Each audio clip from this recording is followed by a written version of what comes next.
শ্যামাপ্রসাদ মুখার্জি কেন অখণ্ড বাংলার বিভাজন চেয়েছিলেন? 1947 সালের 20 ফেব্রুয়ারি ব্রিটিশ প্রধানমন্ত্রী অ্যাটলির ঘোষণার দুদিন পরেই শ্যামাপ্রসাদ মুখার্জি বাংলার ছোটলাটের সঙ্গে সাক্ষাৎ করে দাবি করলেন যে সাম্প্রদায়িক ভিত্তিতে ভারত ভাগ করলে সাম্প্রদায়িক ভিত্তিতে বাংলার হিন্দু প্রধান অঞ্চল নিয়ে একটা পৃথক প্রদেশ গঠন করে তা ভারতের অন্তর্ভুক্ত করতে হবে।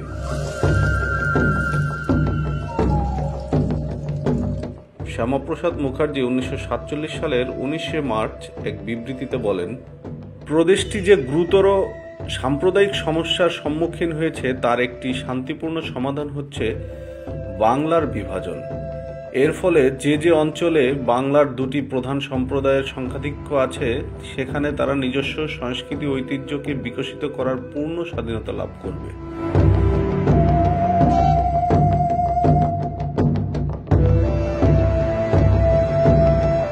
শ্যামাপ্রসাদ মুখার্জি না থাকলে ভারতে আজকের পশ্চিমবঙ্গের অস্তিত্ব থাকতো না, কিংবা বাঙালির একটা বড় অংশ সম্পূর্ণ ধ্বংস হয়ে যেত। তাদের উদ্দেশ্যে বলি, যে ব্যক্তি 1947 এপ্রিলে তারকেশ্বরে অনুষ্ঠিত 3 দিনের হিন্দু মহাসভার বার্ষিক প্রাদেশিক সম্মেলনে দ্বিজাতি তত্ত্বের ভিত্তিতে বাংলা ভাগের দাবির পুনরাবৃত্তি করে বলেন, I conceive of no other solution of the communal problem in Bengal than to divide the province and let the two major communities residing herein live in peace and freedom.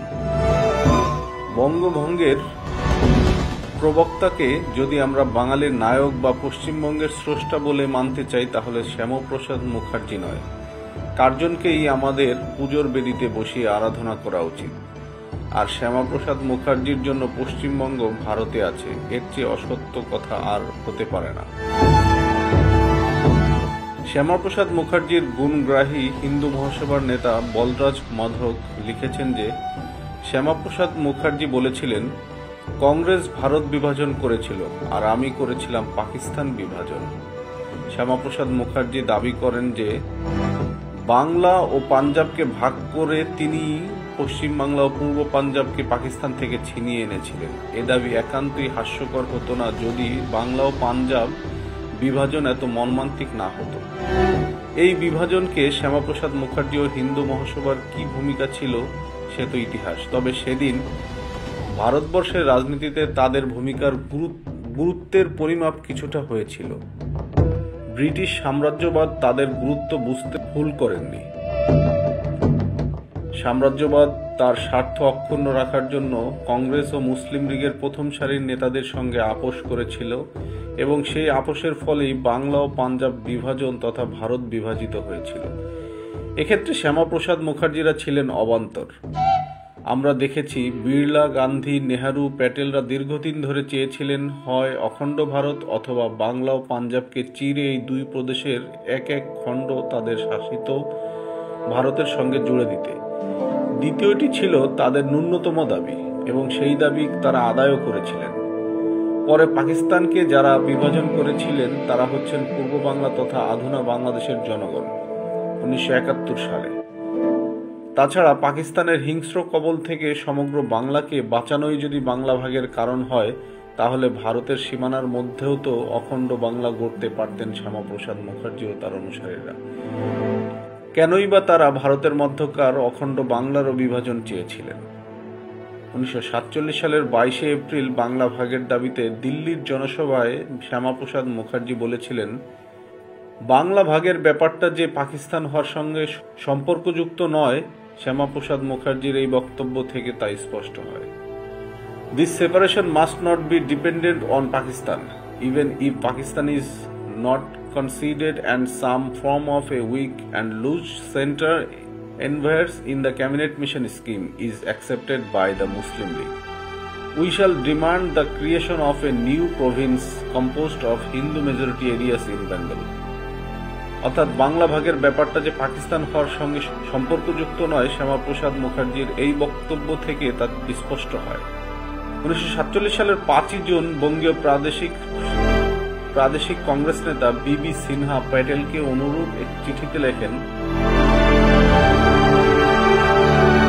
পুরো বাংলাও যদি ভারতে যোগ দেয় তাহলেও বর্তমানে যে অবস্থা আছে সেই অবস্থাই বজায় থাকবে এবং বাংলায় জাতীয়তাবাদের ভিত্তি স্থাপন করার ধারণা সম্পূর্ণরূপে ব্যর্থ হবে।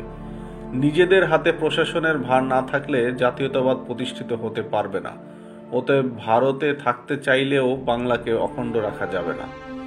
পরে সুরেন্দ্রমোহন ঘোষ এক সাক্ষাৎকারে গর্ডনকে বলেছিলেন যে শ্যামাপ্রসাদ মুখার্জি সেই সময় একান্তে বলেছিলেন, এখন আমরা বিভক্ত করি এবং ইংরেজরা চলে গেলে তারপর আমরা সমগ্র অঞ্চল দখল করে নেব।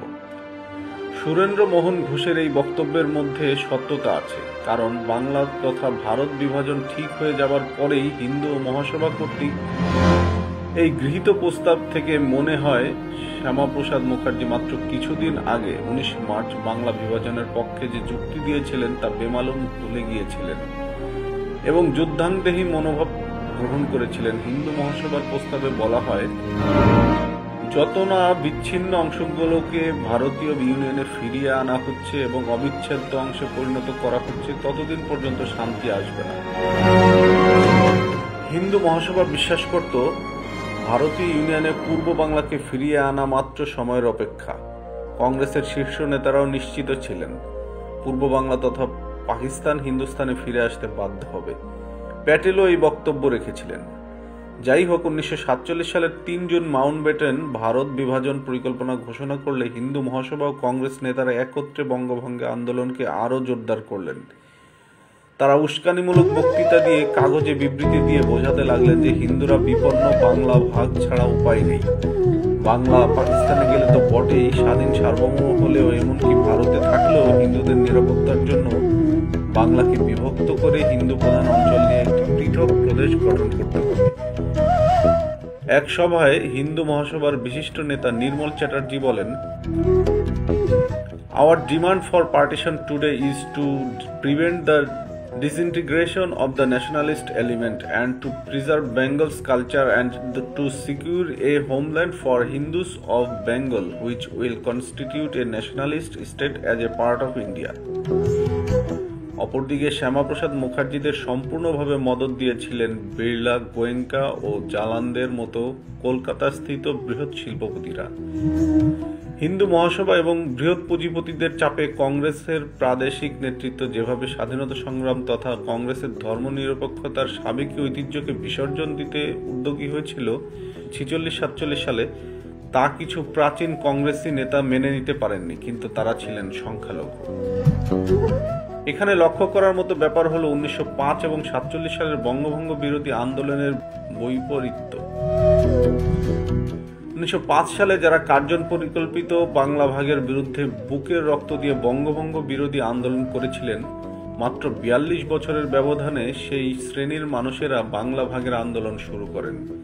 তবে 2-1 মুসলিম নেতা 1947 সালের দ্বিতীয় বঙ্গভঙ্গের বিরোধিতা করেছিলেন, কারণ তাতে তাদের প্রভাবের ক্ষেত্র কমে যাবে। কিন্তু 2-1 বাদে কংগ্রেসে হিন্দু মহাসভা একজোট হয়ে বাংলার প্রায় সব হিন্দু নেতা বঙ্গভঙ্গের জন্য লাগাতার আন্দোলন করেছেন। কারণ 1947 সালে বাংলার রাজনীতিতে মুসলমানদের প্রাধান্য প্রতিষ্ঠিত হয়েছে। বাংলা অখণ্ড থাকলে সেখানে হিন্দুদের প্রাধান্যের কোনো রকম সম্ভাবনা নেই। তারা বুঝেছিলেন যে অখণ্ড বাংলা যদি ভারতের মধ্যেও থাকে তাহলেও সেখানে মুসলমানদের প্রাধান্য থাকবে। মন্ত্রিসভার প্রধান একজন মুসলমানই হবেন। এ বিষয়টা হিন্দু নেতাদের একেবারেই অপছন্দ ছিল।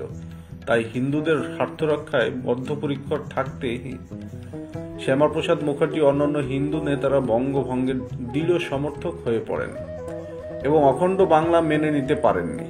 তাদের বাংলার পাকিস্তান ভুক্তির বিরোধিতা সমর্থন করা যেতে পারে, স্বাধীন সার্বভৌমত্ব বাংলার বিরোধিতা ও ভারত প্রেমের অজুহাত দিয়ে ঢাকা যায়, কিন্তু ভারতের মধ্যে থাকলেও বঙ্গভঙ্গ করার দাবি নিজেদের কায়েমি ক্ষুদ্র স্বার্থ চরিতার্থ করা ছাড়া আর কি দিয়ে ব্যাখ্যা করা যায়।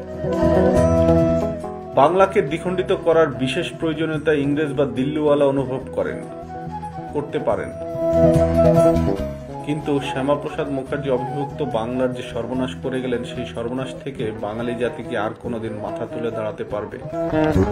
1971 সালে বাংলাদেশ সৃষ্টি তো প্রমাণ করে শ্যামাপ্রসাদ মুখার্জির দূরদর্শিতার অভাব ছিল। 1952 সালে নদিয়ার চাকদাহে এক জনসভায় তিনি বলেছিলেন, বাংলা ভাগের জন্য মানুষের অর্থাৎ উদ্বাস্তুদের এত কষ্ট হবে যদি আগে বুঝতে পারতাম তাহলে বাংলা ভাগ চাইতাম। এখন মনে হচ্ছে যোগেনবাবুরা বাংলা ভাগের বিরুদ্ধে যে আন্দোলন করেছিলেন তা সঠিক ছিল। 1947-এর পরবর্তী সময়ে ওপার বাংলায় বিভিন্ন সময়ে হিন্দুদের উপর যে অত্যাচার চলে সে সম্পর্কে কোনো আইনসভা বা বিধানসভায় প্রশ্ন তোলার সুযোগও এপার বাংলার রাজনৈতিক নেতাদের ছিল না, কারণ বাংলা ইতিমধ্যেই ভাগ হয়ে গিয়েছে। এপার বাংলার যেসব নেতারা নিজেদের আগে হিন্দু তারপর বাঙালি মনে করতেন, তাদের কাছে একটাই প্রতিকার ছিল, তা হচ্ছে ওপার বাংলায় মুসলিম বিদ্বেষ ছড়ানো, মুসলিম বিরোধী দাঙ্গা বাঁধানো বা বাঁধাবার চেষ্টা করা। দু একটি বহুল প্রচারিত সংবাদপত্র এতে মদত দিয়েছিল। উল্টো দিকে এটা সত্য ঘটনা যে কমিউনিস্ট পার্টির কর্মীরা দাঙ্গা ঠেকানোর যথেষ্ট চেষ্টা করেছিলেন এবং সফলও হয়েছিলেন।